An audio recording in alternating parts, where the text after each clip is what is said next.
Another question is, we know for the work of being a social worker, it can be challenging because you need to deal with many clients who may face the domestic violence or substance abuse, like this. So maybe a social worker who work in this environment for a very long time, they may feel stressed or exhausted, may face some emotional or burnout. So how can they deal with their emotion and how to help themselves for their safety?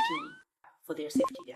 So social work, like nursing, police, has high levels of burnout.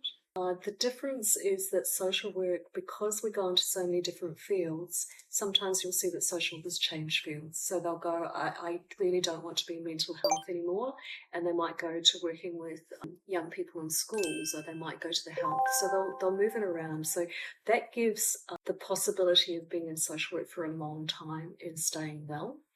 You also hear stories of social workers who just love being in department communities, or they go, how many years have you been? They go 10, 15, 20, you go, how did you do it? So I think that it does have burnout, like all of the nurse, like any of the health professions, particularly post-COVID. These are difficult jobs, but they're purposeful and they're meaningful, and you have the capacity to move around. I guess for an international student, you've got the opportunity when you come to a new country, because it takes time to make friends. It takes time to work out who you are away from your own country and your own language. So there's something about that solitude and initial loneliness that allows you to start going, what do I need to do to regulate my nervous system? Yeah. What do I need to do to ground myself? What are the ways, if I'm coming from a culture that's very collective and I'm suddenly in this individual space, how do I make myself happy? So all of that stuff is, you've got time to work that through. So for some, it's like perhaps there hasn't been so much time with nature because they've been in built up environments. So the first thing is getting over the fear of coming out of a built up, high electric lighted area and watching your nervous system slow down a little bit. So these are things that you can kind of look at. You can work out with your teachers. The kind of things that people find useful, meditation, but not everybody likes that. Some people want, it can be more exercise, it can be movement, anything that allows the mind body to come back into balance. The most successful social workers have a very strong de-stressing practice every day and an exercise practice of some form every day.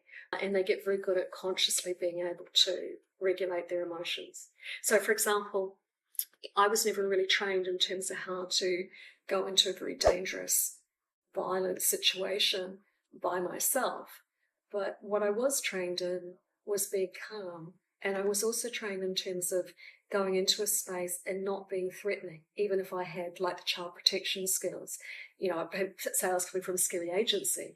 So I was always very good at people who are very sad, very upset, very traumatized. I would sort of hold this level, and over time they would come down to this level. So that use of self is something that we really train our social workers to do. So it's not a manipulation. It's just an understanding that if you regulate your own nervous system, your own vagus system, if you can do that at will, it will make a very big difference for the experience of people sitting with you. If you go into more therapeutic environments, and if you're somebody that people trust very quickly, you need to be aware that that can be quite frightening for somebody with deep trauma and deep history of a lot of violence. So then you might make sure that you're not so you might just alter yourself just a little bit so you're not, that safety is not seen as threatening. Do you know?